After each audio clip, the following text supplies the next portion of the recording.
In honor of Black History Month, 6 News takes a look at notable African American trailblazers and events in Kansas. Charles Henry Langston was an abolitionist from Virginia who moved to Kansas early in the Civil War. Langston was instrumental in the state campaign for black suffrage and worked for 30 years on equal rights, suffrage, and education. After the Civil War, he was appointed a general superintendent of refugees and freedom for the Freedmen's Bureau in Kansas.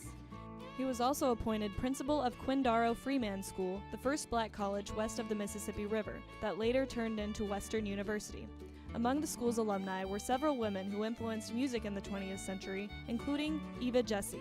Langston was the grandfather of renowned poet Langston Hughes. Famous poet and Lawrencian Langston Hughes was raised by his grandmother in Lawrence and Topeka. Growing up, he heard stories about his family helping abolitionist John Brown and began to write poetry to express himself. Hughes published his first poem at age 19 and worked as a newspaper reporter before becoming one of the most important leaders of the Harlem Renaissance. George Washington Carver was born into slavery in Missouri, but moved to Fort Scott, Kansas at the age of 13 after slavery was abolished. After being accepted on paper, Carver was rejected from college for being African American.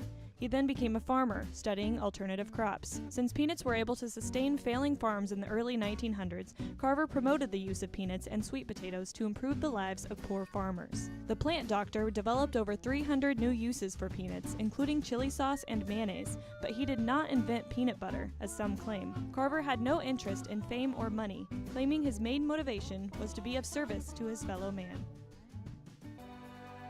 Benjamin Pap Singleton is considered the father of the African American exodus. He was born a slave in 1809, but escaped to freedom at the age of 37. He then operated a secret boarding house for escaped slaves in Detroit before coming to Kansas. Because Kansas was famous for John Brown's efforts against slavery, Singleton considered it to be a good place for African Americans. He distributed promotional posters and handbills promoting sunny Kansas as one of the finest countries for a poor man in the world, enticing nearly 20,000 African Americans to follow him to the Sunflower State from 1877 to 1880. But the communities in which they tried to settle were already struggling and not prepared for the influx of people. This led to the creation of the Kansas Freedom's Relief Association, which collected and distributed resources to struggling African Americans in Kansas. John McClendon was a pioneer in American basketball as the first African American coach at a predominantly white university, Cleveland State. He was also the first African American head coach in any professional sport. But his origins begin in Kansas. McClendon was born in Hiawatha in 1882. After playing 1 year of basketball at Kansas City, Kansas Junior College, he transferred to the University of Kansas, but was unable to play basketball because the school was segregated and would not suit up its first black player until 1951. Nevertheless, McClendon learned under James Naismith and was eventually inducted into the Naismith Memorial Basketball Hall of Fame and the National Collegiate Basketball Hall of Fame. Lynette Woodard is considered one of the greatest basketball players, male or female, of all time. Born in Wichita, Woodard played for the University of Kansas from 1978 to 1981. She averaged 26 points a game, becoming a 4-time All-American. She was a member of the gold-winning U.S. women's basketball team for the 1984 Olympics and made history as the first female member of the Harlem Globetrotters. In 1997, she signed on to play into the newly formed Women's National Basketball Association. Among her many awards include being inducted into the Naismith Hall of Fame, the Women's Basketball Hall of Fame, and the African American Sports Hall of Fame. I would like to thank the University of Kansas for a wonderful education, for giving me the opportunity to play there. Hello, Mr. Carter. Hattie McDaniel. Hattie McDaniel was an actress and singer born in Wichita. She is best known for her role as Mammy in Gone with the Wind. Miss Scarlett. Don't spoil it, Miss Scarlett. Despite many indignations, McDaniel was the first African American to win an Academy Award. I sincerely hope I shall always be a credit to my race and to the motion picture industry. My heart is too full to tell you just how I feel. She was also the first black woman to sing on the radio in the U.S. McDaniel appeared in over 300 films and has 2 stars on the Hollywood Walk of Fame, one for radio and one for film. Charlie Bird Parker was a jazz soloist and a leading figure in the development of bebop, a form of jazz characterized by fast tempos. Parker was born in Kansas City, Kansas, and was influenced by jazz, blues, and gospel music from an early age. He then moved to New York and then Chicago, working in bands and nightclubs, but ventured back to Kansas City occasionally. Parker was the original hipster, an intellectual icon for the subculture and later the Beat Generation. He gained notoriety for his innovative improvisations and is widely renowned as one of the most talented jazz musicians of all time. Kevin Wilmot is an innovative film director and screenwriter, as well as a professor of film at the University of Kansas. He is known for focusing on African American issues in his films. You do it in a way that hopefully people can breathe in the message and not be turned away because it's such a difficult subject. Wilmot grew up in Junction City and received his degree from Marymount College before heading to New York University for his MFA in dramatic writing. The latest film that he wrote, Chirac, was directed and produced by Spike Lee. It received controversy and praise for its portrayal and insight into Chicago gang violence. We didn't make this film to win awards. You know, Spike and I both really felt that this is a serious problem in America.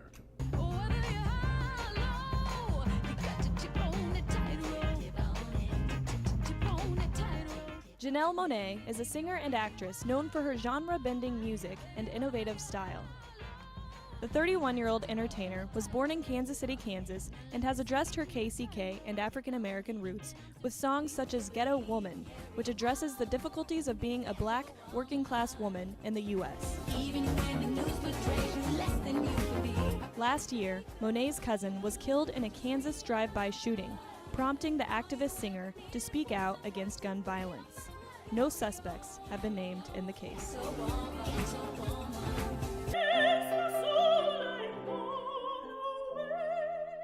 Eva Jesse was a singer, actress, choral director, author, and poet from Coffeyville.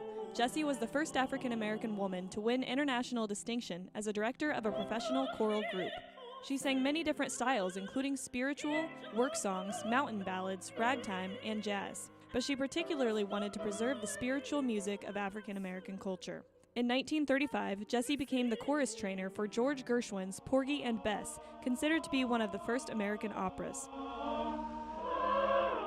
One of her greatest accomplishments was leading the official choir for Martin Luther King Jr.'s Civil Rights March on Washington in 1963. Jesse traveled the world sharing her Kansas roots in music and poetry, and lived happily and creatively into her 90s. Gordon Parks was an American photographer, musician, writer, and film director from Fort Scott.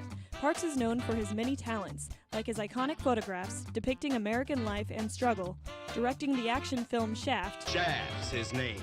Shaft's his game. And co-founding Essence magazine. Parks was a pioneer in the realm of films, developing stories related to the experience of slaves as well as the lives of African Americans in the 20th century. Good Morning, Carrie, sung by Williams and Walker. Famous vaudeville performer George Walker was born in Lawrence in 1873. With nothing but a dream, he left home at a young age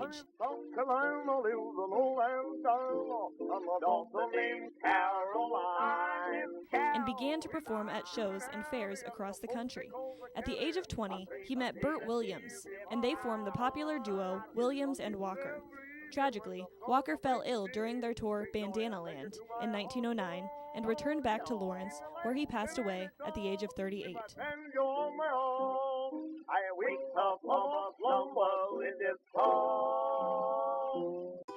Breaking it up with some lighter and more recent history, Brandon Quinton Adams was born in Topeka in 1979. All right, Em, this is my heater. I dare you to hit it. You'll be sorry. Adams is best known for playing Kenny in The Sandlot, playing Jesse in the first two Mighty Ducks movies, Keep your head up, man. and playing Baby Bad in Michael Jackson's Moonwalker video.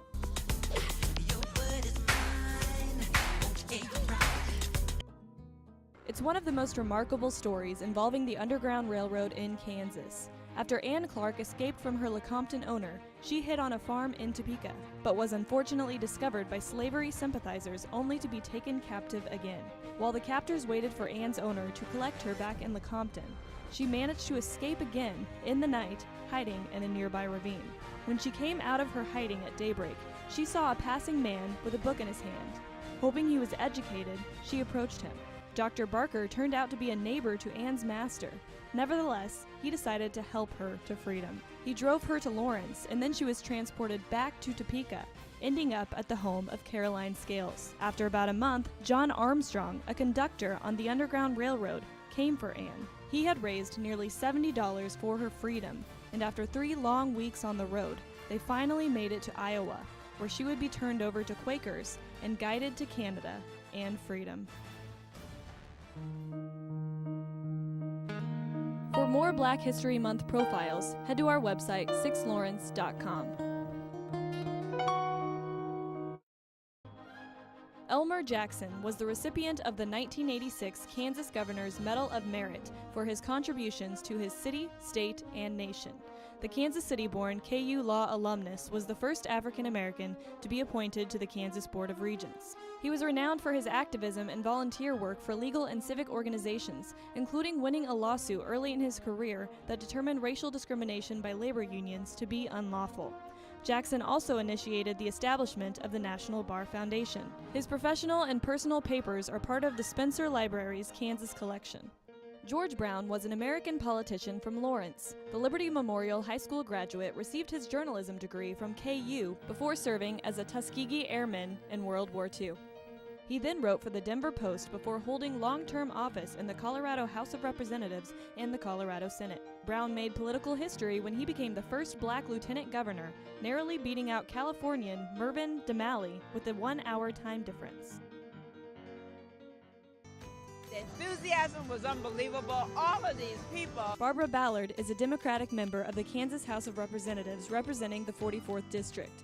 Ballard was born in Virginia but has lived in Lawrence for nearly 30 years. Prior to her election in the House, Ballard was an elementary school teacher and served on the Lawrence School Board. She was also the Dean of Students at KU and the director of the Emily Taylor Women's Resource Center. We talk about young people really getting involved, civic engagement and everything else. This was part of it. She is now Associate Director of Civic Engagement and Outreach for the Dole Institute of Politics. Ballard is an advocate for education and social services. Linda Brown is the leading figure in the landmark Brown v. Board of Education case, which led to the outlawing of segregation in schools. As a 3rd grader, Brown had to walk a mile to get to school due to racial segregation, yet there was an all-white school much closer to her. In 1950, the Topeka chapter of the NAACP filed a 12th case challenging segregation in Kansas.